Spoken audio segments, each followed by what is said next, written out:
Wow. You guys put on your seatbelts for this one. We are going to talk about all of the good things. I am interviewing Holly Hayes, who found herself homeless and addicted at the age of 21. Since then has created this incredible ministry for women who are trafficked, because that's a little bit of her story. So we're going to talk about all the things, as you can imagine, on this episode, but it is not too trigger warning-ish. Don't worry. And mostly what I love about this episode is a shame-free discussion on sex. I just love the grace around our conversation. We're just going to get into it. Hey, my name is Katie Bulmer. I was your typical heartbroken and hungover sorority girl who looked for love in boys, Bacardi, and did I mention boys? After the breakup that broke me, I met the only man who can truly fulfill me. His name is Jesus. Shortly after that, I met my husband, the best example I have met of Jesus on this earth. Today, I have never been more sure I am right where I'm supposed to be, on a mission to help today's young women find their life calling, stop dating dirtbags, and basically just be who I needed when I was younger.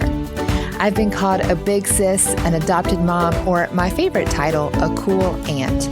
But however you think of me, get ready to be challenged and encouraged. This is the Truth for Your 20s podcast. Hello, friends. Welcome to the Truth for Your 20s podcast. My name is Katie, and I'm your host for today. We have with me a new guest. Her name is Holly Hayes. This is going to be a fascinating interview. I'm so excited. But Holly was rescued out of a life of trauma, and from that was born the Sanctuary Project and her award-winning book, From Basement to Sanctuary, and a jewelry line too. Holly speaks in jails, churches, recovery communities, and conferences all over the globe. And now this podcast too. I'm so excited. Welcome to the podcast, Holly. Well, thank you so much for having me, Katie. This is so fun to be here. Yes. Okay. You have quite a story, my friend. So I'm sure you told it a million times, but I would just kind of love to hear a little background about you and how you got to do what you're doing today. Of course. Well, I'm honored to be on a Truth for Your 20s podcast because I basically failed at mine, or at least my early 20s. But I grew up in a good family, but had there was some abuse in my childhood, and then my parents got divorced when I was in my teenage years, which that was fun. I'm sure you can imagine, with everything that those years are, and then on top of that, some family trauma. And so I ended up falling into addiction at a really young age. And I think this is maybe more common than we talk about, but it started with high school keg parties for me. And it pretty quickly progressed to using drugs and drinking daily. So I was drinking and using daily by the time I was 15 and dropped out of high school at 16. At 18, I found myself in and out of jail and started selling drugs. That was my first job before Sanctuary Project. Everything I need to know about life, I learned from selling drugs at 18. But. I'm pretty sure I've seen that on a poster, on motivational poster somewhere. Yeah, I think in most high school, counseling, those high school counselors have that poster on their wall, right? But so started getting arrested all the time.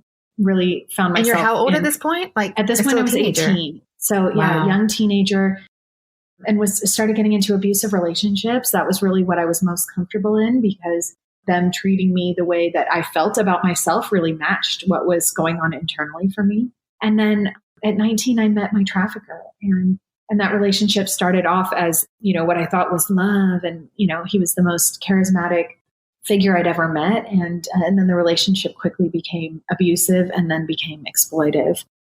So I did not know at the time that I was being trafficked. I would not have been able to put that label on it. I thought he was my boyfriend. I thought he was helping me out. I thought I was a sex worker, and I thought that was empowering.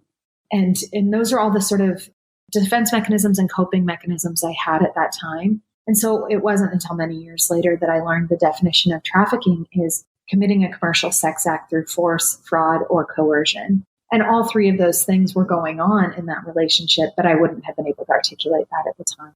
What I did know was that I was struggling with addiction and that the relationship was violent and that I wanted out. And so I kept getting drunk and high and not showing up for the jobs he was lining up for me, and ended up homeless.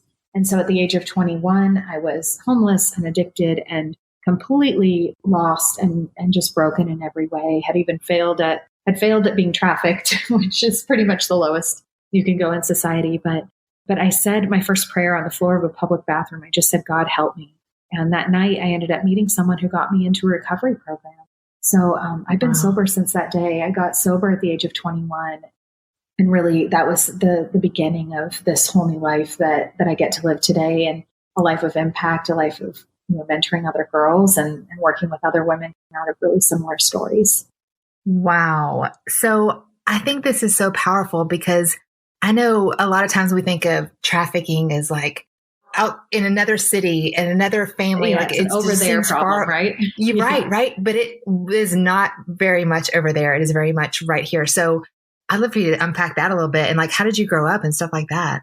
Yeah, I mean, I grew up in a good home and a good family in the San Francisco Bay Area. Both my parents were professors. I was a good student. I excelled in musical theater and dance. And so I was actually at a musical theater conservatory at the time that this was happening. I was at a top musical theater conservatory in Boston, Massachusetts. So from the outside, I did not look like all of this was going on. And I think it's important for people to understand that. Sometimes people will say like, I'd love to see a side-by-side picture of, who you were before and who you are now. And I think you'd be shocked that I did not look much different. Wow. I looked like a college student. I remember I would steal clothes from Neiman Marcus, and I was trying to look good and have it all together on the outside through all of this. And no one would have known. In fact, now that I'm sharing my story more openly and publicly, a lot of people I grew up with and went to college with will reach out to me and be like, I can't believe this was going on when I knew you. And they can believe it too, because they know my trafficker. And so they're like, I mean, I know who it was, but and so it's really interesting because I think we do have this picture that if a girl's being trafficked, she's going to have, visible bruises all over her body. She's going to be trapped in a hotel room. She's going to be crying out for help with everyone she meets. And the reality is I was shame-filled and I was hiding it. And I was trying to live a really normal looking life. And that, people who came in contact with me, the only people that would have been able to ask the right questions were doctors, medical professionals when I was getting multiple abortions. But that's a place that questions should have been asked. And then the police. I was getting arrested all the time and never had a police officer ask me if I was in an abusive or violent or exploitive relationship. But both of those people would have had some insight into what was going on in my life, where my family wouldn't have known, my friends maybe wouldn't have known. Really, no one would have known except those professionals that were intervening.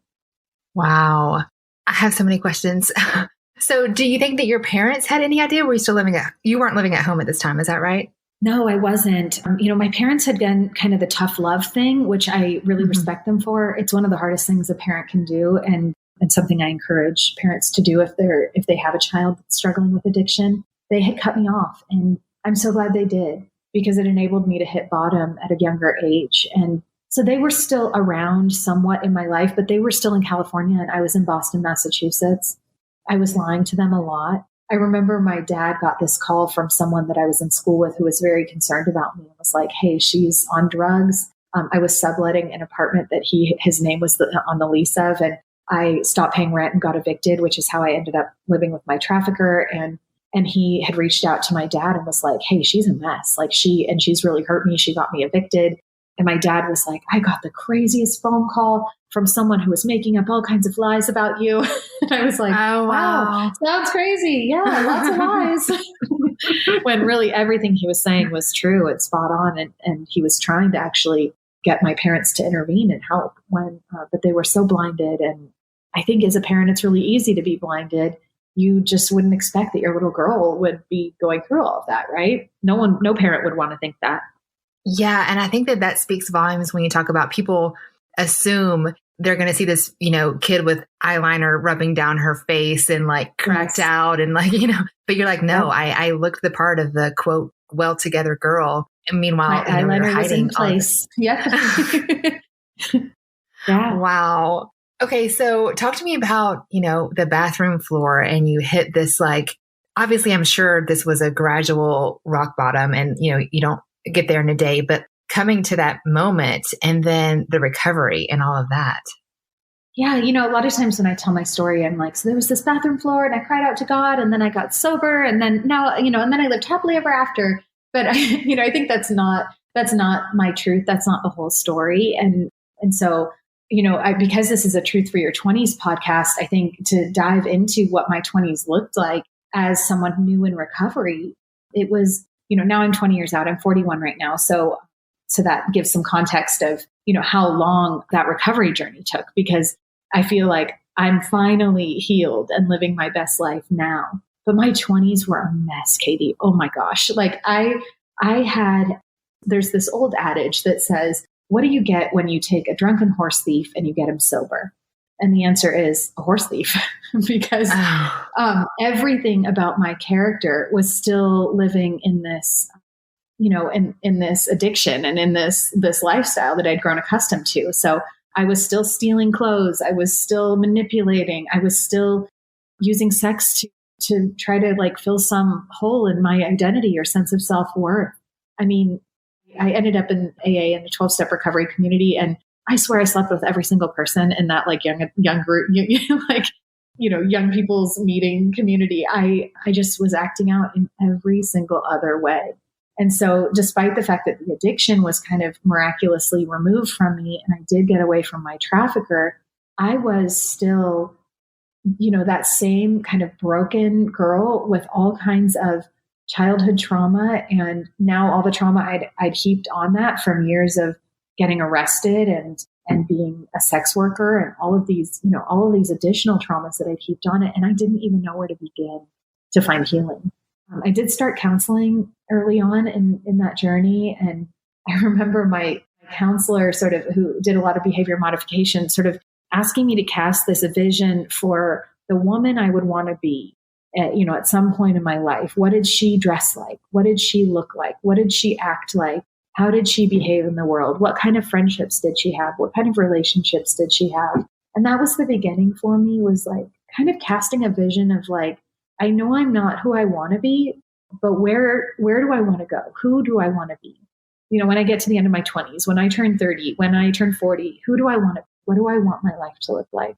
How do I want to dress? How do I want to behave in the world? And I think casting that vision for myself really gave me something to strive for. But it was a long journey. And, my first job coming out into recovery, I got all my first jobs in the recovery community. But one of them was shining shoes. There was a shoe shine stand that employed people who were new in recovery. And I learned to shine shoes, and it was a trade that I could do without, at that point I dropped out of high school and I had a degree in musical theater and didn't have a lot of like skills or tools for living. And so I started shining shoes, and I think it was in some ways the best job I ever had, because two things. One, I had this safe landing place. I had a place where I could cry at work, where my bosses understood because they were in recovery a long time, and all my coworkers understood because they were having hard days too. And then all day long, I would make beautiful things. All day long, these shoes would come in dirty and messy and cracked, and I got to make them beautiful. And so all day long, my neural pathways were being rewired from I'm this total screw up to I'm someone who can make things beautiful. I'm someone who can make things beautiful. I'm someone who can make things beautiful. And I think that there was just such a transformation that happened in me in that time. And then I ended up getting my first job in real estate during that time from someone whose shoes I shined. And that was really the start of what most of my career was in, kind of combination of working in musical theater and working in real estate. And so much self-esteem and self-worth and identity got built in that time. And when I look back on it, it was so transformational. And so now today with what I do at Sanctuary Project, it's really based on what I learned there and what I experienced there at that little shoe shine stand in my early 20s. I'm obsessed with this shoe shine story because first of all, your perspective is just beautiful. I'm sure there were other people working alongside of you like, I got to shine these sneaky shoes and this is the worst. But you're like, I am making things beautiful. I just feel like that, I don't know if that is just like your amazing personality or God or a little bit of both, but that sounds transformational. And it didn't have to be. It's just the way you choose to see it, Yeah. And you're right. I mean, I do think it's a perspective thing. It's like either you see yourself as someone who's kind of at the bottom of society, like working a shoe shine stand, or you can see it as like, well, what do I actually get to do all day long? What does my work look like, and what am I contributing to the world? And I think you're right that it was divine revelation at that time. And there was this sense that what was happening there was more than just shining shoes. It was more than just, getting cash to get through the day. It was actually a beautiful picture of all God had for me. I feel like we could do a whole podcast episode on just that. One of my friends. Yes. Because I remember one of my friends, she's one of 4 children, and she always tells a story of when she was growing up, she was homeschooled and her mom, was like pulling her hair out with all these kids. And at 10 a.m., all the kids would go outside. She would lock the door. It would be her mom's like, this is my time. And then she'd come out at 10:30 and have them a snack. Well, my friend remembers it and my mom was inside preparing this beautiful snack for us. And I was always so excited of what she brought. And it was just, I look forward to 10:30. But her brother remembers it of my mom locked us out and she wouldn't let us come inside. And she was so mean. It's That's the same awesome. story. And it really is. Yeah, it's really powerful because it's up to us to how we see it. And that's huge. I love that. I actually like that as an idea for parenting. That sounds like a parenting hack. I have a 2-year-old and I'm like, wait, I love this idea. Can I lock her out and like make a snack? As long as you make sure she sees the highlight reel, right? Like right. As long as she sees it as mom was preparing this beautiful thing for me. Yes, totally. Oh my gosh, that's so powerful. Okay, so you obviously had this beautiful perspective. You had this messy, so to speak, teens and 20s, and eventually started this thing called Sanctuary Project and a jewelry line, and you're speaking in jails and worldwide. What did that look like? Because that sounds fascinating. It was not an overnight thing. And one of the things I like to, one of the things I like to remind all the girls who come into Sanctuary Project about, because a lot of times girls will come in and they'll be like, oh my gosh, like my life has been so radically changed. I want to do what you do. I want to share my story. I want to, I want to speak in the jails. I want to talk about it. I want to build a nonprofit. And I'm like, oh girl, give it some time. I didn't start sharing my story publicly until I was about 15 or 16 years out. And I say that because I think that there's a lot of pressure in our world to share our testimonies and our transformation stories and our victories a little too soon. And, I think had I started sharing my story, even in my early 30s, the story wasn't done yet.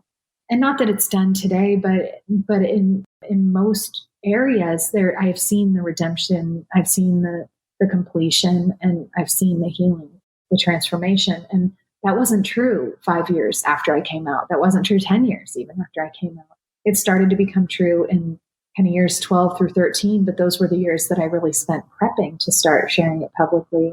And for me, a lot of that was processing what are the pieces of my story that are going to be helpful for people. And, I think my story has a lot of pieces to it, and I could write a whole book on selling drugs. I could write a whole book on shining shoes. I could write a whole book on, on sexual identity and what it was like to step into sexual purity after so many years of sexual exploitation. But I think really trying to assess, most of the speaking I do is in the church or in faith-based communities, and really getting familiar with the church and with what are the holes around, what are the holes that people are, where is there a missing voice, and where can my story be helpful in the church has been one of the things I've learned over that time. And I started to learn too that there was a lot of misinformation about trafficking, and that there was a need for someone to speak into what it actually looks like here in America. And so, it's been a long process. It's been a journey. And, when people ask me, how do I open up and start sharing my story? I like to say, go into that inner place first with God and figure out what your story is and what in it is going to be useful and is going to build the body of Christ, or is going to build whatever community you're in. If you're in a recovery community, what is the thing that's going to most encourage those around you? And so, today, I think what I realized was that my story was most useful in 2 places. One, women who are at their bottom, which a lot of times is in jail. It's a great place to hit bottom. And it's a place where they're often separated from their addiction and their trafficker. So I can intervene in a really pivotal moment and have the most impact. And then the other place that's the most useful has been in the church with women who have lived a life completely opposite of mine and have so many preconceived notions about what a life like mine would look like, feel like, how it would impact my personality or the way I look, and to be able to break all those stereotypes and be like, nope, like I came from a good family. Nope, I didn't look like a meth addict, even though I was. Nope, I didn't look like I was being trafficked. And just to break those stereotypes and and say, this is what it actually can look like. And it's far closer to you than you even realize. It's probably happening in your sorority. It's probably happening in your hometown. It's probably happening around you and in subtle ways, in ways that you wouldn't recognize. And so that's been so fulfilling, I think, to be able to share my story and share the truth of what God's done in my life with that community as well. I'm just like, oh my gosh, this is so fascinating. Yeah, I've heard it said we need to speak from our scars, not our wounds. And I think that that's interesting that you had that healing process, because you walk through a lot. And I think that that's true. I see people teaching from their wounds, and it's not pretty. It's uncomfortable, right? I mean, yes. Yeah. Like, I don't want to see you gaping that wound open and crying and pouring it all out. I mean, that's work that needs to happen in very safe communities. It needs to happen in therapeutic communities. It needs to happen with close friends and confidants. And then when it's all healed up and when there's a little scar and you can, just like Jesus did, raise your hands and say, touch the scars and, see what God has done, rather than like, here's the messy middle of it. And here's how I'm feeling in the midst of it. There's a different level of help we have when we're coming from that scarred place, and rather than that wounded place. Yeah. I think that it also does the favor. You're helping your people out much more. Like, people get so excited. Oh my gosh, I'm a transformation person. I want to share. And that's good. And that's important, but you're doing more favors and helping more people once you've healed the wounds. So yes, 100%. Let's talk about sex. You have such a powerful story. Oh, I got so excited when you said that. Just because no one ever says that, Katie. No one in the church. Really? I mean, I'm assuming you're in the church. Are you a Christian? I am. And we talk about that a lot on this podcast. Awesome. Amen. Good. Because it's like not talked about enough in the church. Let's talk about sex. I agree. What do you want to talk about? Let's talk about sex. I mean, you have such a story of, not understanding it, abusing it, being used and using others. And, and now you're married, right? And have this new way of looking at sex. Like, I need to hear. I'm sure that was a journey. And there's so many things well represented. That's not the right English. There's so many things cheapened and taken away. Yes, yeah. Sex is a beautiful gift that our society is confusing people, to say the least. And I know you have a journey, and I want to hear more about it. Yeah, thank you. You're right. It's a beautiful gift. I recognized that from a really young age. And, I have no shame around sex. And this is going to sound shocking. I never have. And here's why. I did not grow up in Christian culture. I did not grow up in y'all's purity culture. I didn't grow up in a shame culture. I remember the talks I had about sex growing up, where my parents told us it's a beautiful thing. I remember my mom telling me it's better when you love the person, but there was never any I never got one negative message about sex in my entire life. I'm just going to say that. Not one negative message. And amen, right? I mean, praise God. Yeah, that's great. And however, here's what that looks like, right? So I became sexually active. I obviously had a subconscious sexual wound from I was sexually abused as a child. But, there's two reactions you can have to that sexual wounding. One is that you become very shut down about sex, fearful about sex, confused, and don't want it at all, right? The other is that you become extremely promiscuous, because essentially your body becomes sexualized very young. And so that was what happened to me. I actually became very promiscuous. My body was sexualized very young. I discovered masturbation at age 7 and loved it and was like, this is awesome. This feels so good, And so, and again, had no shame, did not know that was shameful, just thought this feels good. And so when I became sexually active, I became sexually active at 14 and was in sexual relationships nonstop from 14 until when I was baptized and came to Christ when I was either 29 or 30. I can't remember the year right now, but that's when I actually developed I am in relationship with Christ. I am baptized. I am a Christian, and I am committing to sexual purity. And so through that time, I was in nonstop sexual relationships. And I'm going to say something that I have learned is uncomfortable for some Christians to hear. I loved sex. I loved it. I loved connecting with other people. I loved that feeling of of opening myself and being naked and unashamed, right? And because I had no shame and didn't know that sex belonged in the context of marriage, it just felt good. It did. And I want people to hear that, because I think that there's a demonization of sex that happens specifically in Christian community, where there's all these stories of like, I had sex before marriage and it was this shame and it was painful and it was awful and I wish I'd never done it. But God has redeemed me. Praise Jesus. Right. And I can be made new. And for me, that's not the whole story. It's more complex than that, because I think because I didn't have the context of this is a shameful thing, I actually just enjoyed it. Now, that doesn't mean it wasn't harming my soul, but I didn't know that. I didn't feel that. I didn't live in that.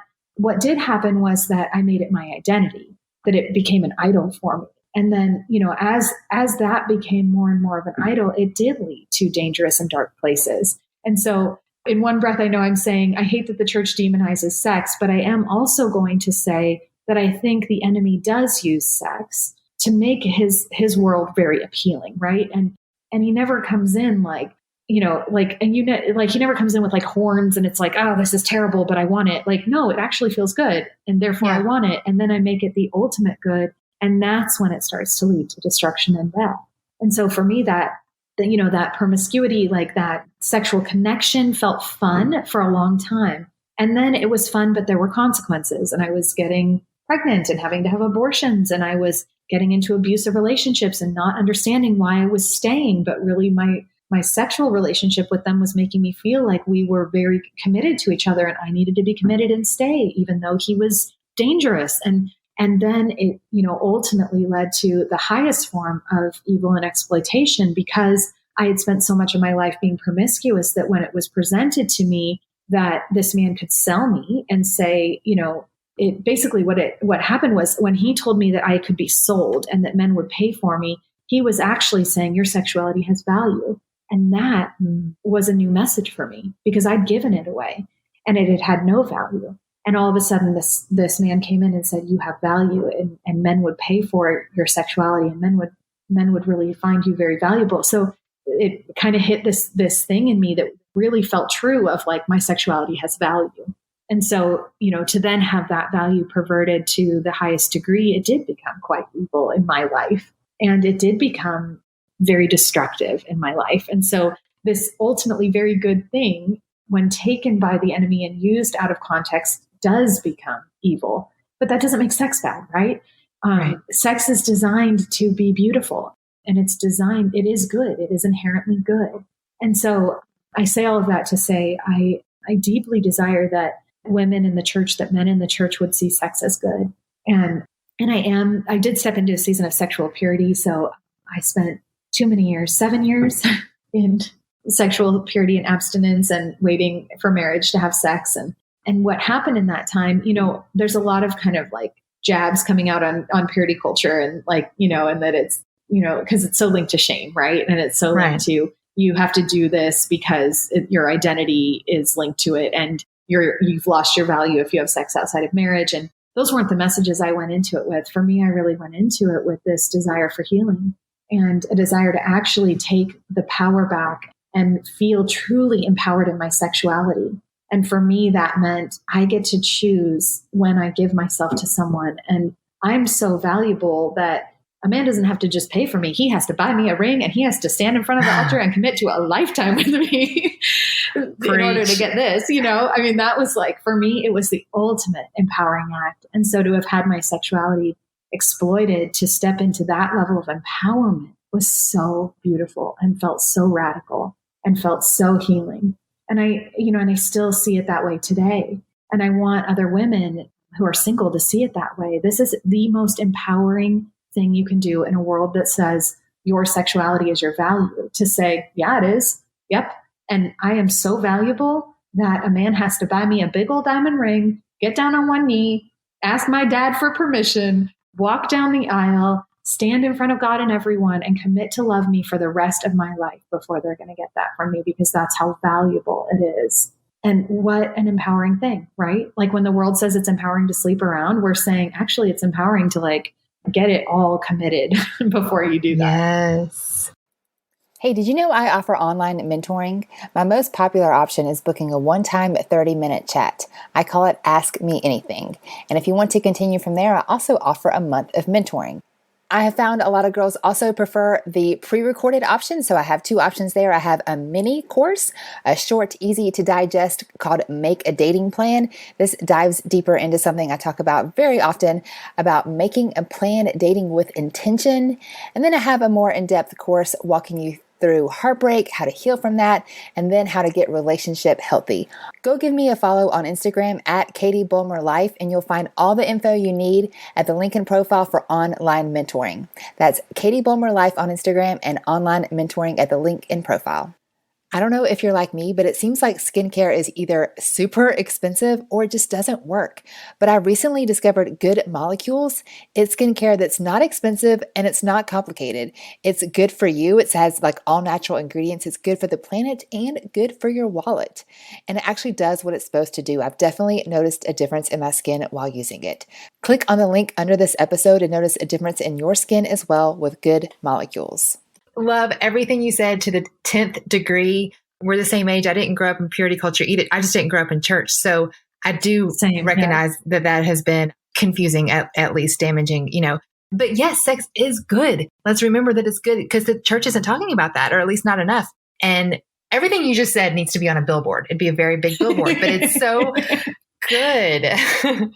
What's funny is I recorded a solo podcast episode on it and had my sweet assistant who grew up in the church listen to it. She's in her mid-20s and she's still single. And I was like, listen to this and tell me if it's like uncomfortable for you. And she was like, it was really hard to get through, because I think when you have grown up in that culture, to talk about sex like, hey, it's really good, is very countercultural, right? It's like, what's more comfortable is to think sex is bad. Sex is bad. Don't do it. Don't do it. Don't even think about it. Certainly don't touch yourself and think about it. Like, just like stay away from it.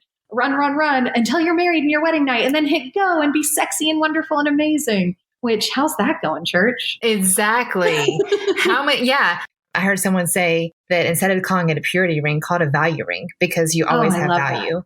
Yeah. Isn't that good? And how sad to like cheapen your value, to not know your value, and to sell it for like a bowl of soup, right? To sell it for to sell it for too little, right?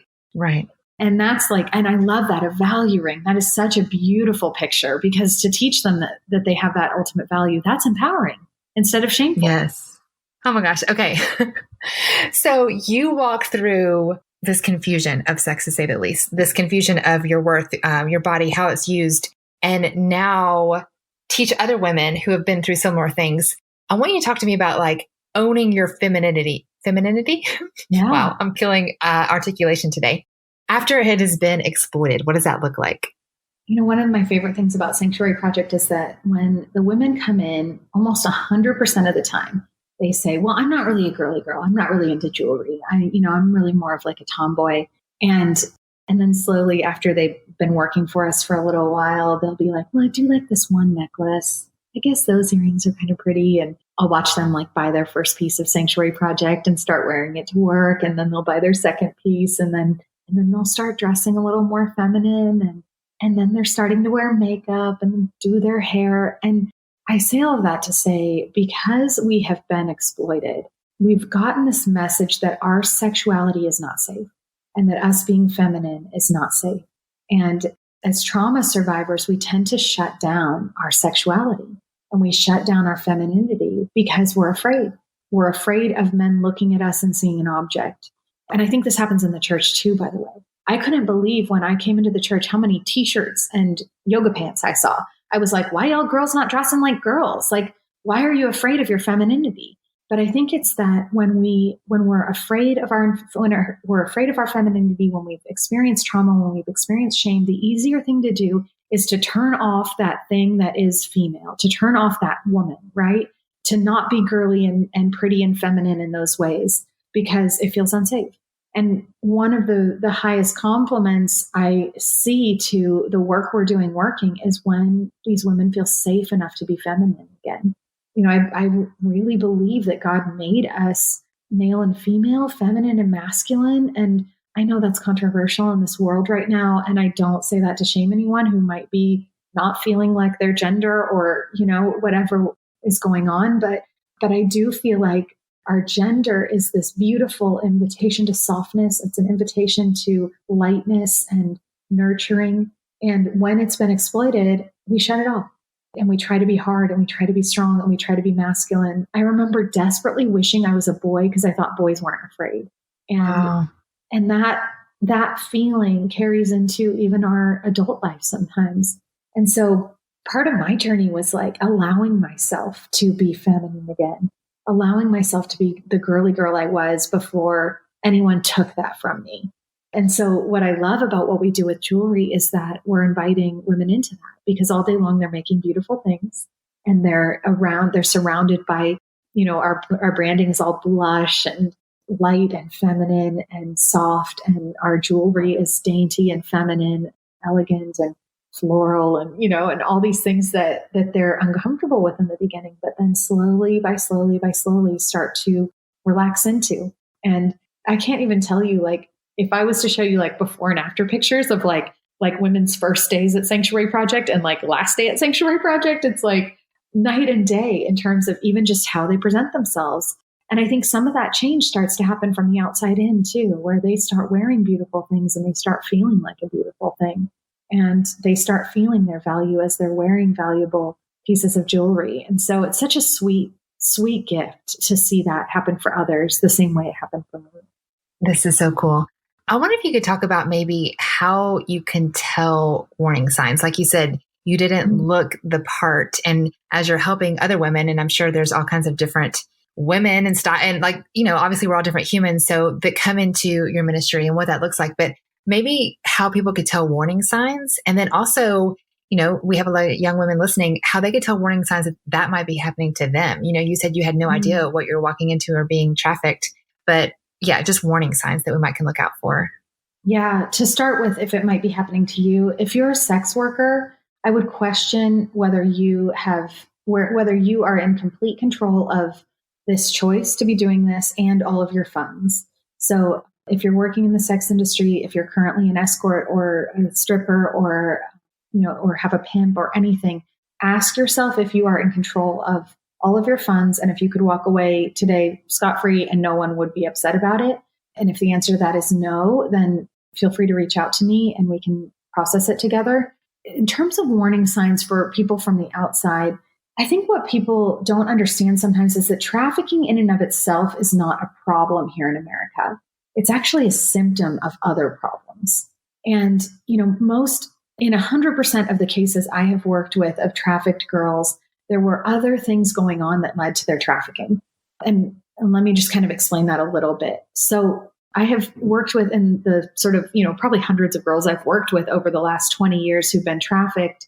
I've known 2 that didn't have an addiction. And so I think, that's a major, major red flag that there's more going on. And it kind of is which came first, the chicken or the egg thing. But if someone gets lost in addiction, ultimately, they're not going to have a lot of choices, and traffickers are going to target them and exploit them. And if a trafficker has targeted and is exploiting someone, they're going to feed them drugs to keep them in their exploitation. And so if you know someone who's struggling with addiction, I would ask more questions. And because often it's easier to identify an addiction than it is to identify a trafficking situation. And that's part of the reason I made Sanctuary Project for survivors of trafficking, violence, and addiction. Because sometimes girls will come to me and they'll say, I'm trying to recover from my addiction. I wasn't trafficked, and I'm like, that's fine. Come in, work with us.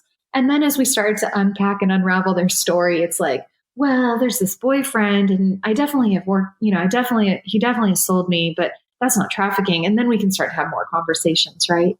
And then the other thing to look for is violent relationships. And that's something that, there's a lot of like domestic violence organizations out there, and they're not always identifying trafficking survivors. They're often identifying as domestic violence. But when you dig more into that story, there's further exploitation going on, because traffickers will use violence as a tool.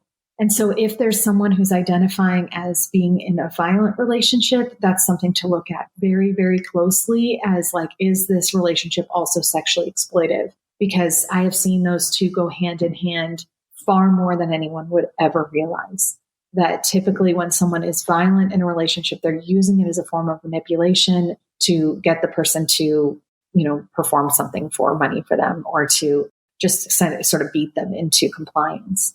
And, and I like to also say, you as like a normal, like woman in your 20s, 30s, 40s, you're a Christian, you wake up, you drop your kids off at school, you come home, like you're probably not going to come across girls who are being trafficked. Like, it's not in your life. You may not be that person that's going to identify it.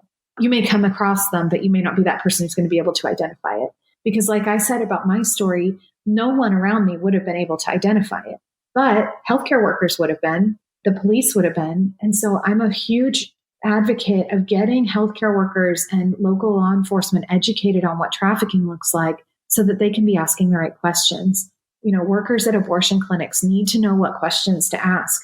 And this is where, the church is not going to intervene and be teaching abortion workers to ask the right questions, right? Because we're so anti-abortion that we won't even walk in there and educate them on questions they should be asking. But those are the people that would have actually been able to identify that there was exploitation happening and that I wasn't safe. I'm getting teary-eyed just thinking about that. Like, if Jesus were walking the earth today, like if he knew how much you were broken, and you said an abortion worker could possibly be the one to be like, hey girl, we need to get you some help. Yeah. Would he be the one to walk in the abortion when all the Pharisees wouldn't go, the abortion clinic, and say, hey, I know, right? And I just, if someone's listening out there and they're like skeptical of faith or religion, like I just want you to know that Christians get it wrong. We do. We get it wrong because we are so flawedly human, but don't judge Jesus based on Christians. He would be the one. I'm going to cry, like loving. And so I'm so thankful for your story and how you're just so authentic and genuine and giving other people tools on how to just make a beautiful life. And the Sanctuary Project, even the name of it. And I've seen your branding and your website, all of it. And then the jewelry line, it all speaks to making beautiful things, no matter what your past is. Thank you, Katie. That means a lot to hear. And he is that God that meets us in the depths of our sin and despair and pain and heartbreak. And so, I just echo what you said. If you're listening and you don't know that Jesus, get to know that guy. Yes. Yes. Amen. One thing I want to touch on that it just stood out to me, and I don't know if anyone's mentioned this, but you tell your story of your family and your parents, and it would be so easy walking through what you walk through. Well, my parents did this or they didn't do that, and blame and whatever. And you tell your story with such respect for what they did right, which I love. And also just sharing your story. I'm sure there are people who have walked through a quote less than perfect past and have just pushed that under the rug, going to live my life, in the suburbs and not say anything about it. I bet there's a lot to unpack there. Like, how did you first start telling your story? And as it relates to your parents and stuff, I think that that's a really, really brave thing. And also you've just been very respectful. And I think that that's really powerful. Thank you for saying that. It actually has taken some work and intention. And it's such a good question, because I think when I first did start telling my story, there was a lot of blame. I blamed everybody. I definitely blamed my parents. Oh my gosh. And they were not perfect, and they know that. And, I could unpack everything they did wrong. But two things. One, they were human. They were human, and they were doing the best they could in a really, really hard situation. And the Lord has gifted me with such compassion for them over the years of just like, man, that's hard. That's hard. I didn't have a daughter until I was 39. And then when I now feel very equipped to be a mother. My mom was like 25 or something when she became a mom, and she had 3 kids. And I'm like, holy moly, me at 25 trying to have kids? Like, what a mess. What a mess that would have been. And then to have a kid like me who was struggling with trauma they didn't know about and had a rebellious spirit from a very young age, and that they didn't know what to do. And I just have a lot of compassion. But the other thing that, I also have had a lot of blame. I have, I am an adult child of an alcoholic. My father's an alcoholic, and I have blamed that. My mother, it was not healthy. That relationship was not healthy. But I think, what started to happen when I started to, we talked about like getting prepared to start sharing my story publicly. And part of that was a lot of writing for me. And when I was writing, I remember like kind of writing some of that into my story. And as I was doing that, I felt this overwhelming conviction that I know was from God, where he said, I need you to honor your mother and father. Honor your mother and father. This is one of my 10 commandments. And I need you to take this seriously, because it's so easy to be like, my parents messed up and then I got messed up, right? Yeah. It's an easy story to tell. The harder story to tell is, how am I responsible for what happened to me? And how is sin responsible, right? Like this, just big capital S sin, because that's the actual problem. We don't battle flesh and blood. We battle spirits and principalities and a world that's full of sin. That's the actual problem, not my parents, right? And so as I was challenged to honor them in this telling of my story, as I was challenged to honor them in the writing of my story in my book, I had to start to reframe my own experience around sin being the problem and not my parents being the problem, and around trauma being the problem and not the trauma they inflicted on being the problem, right?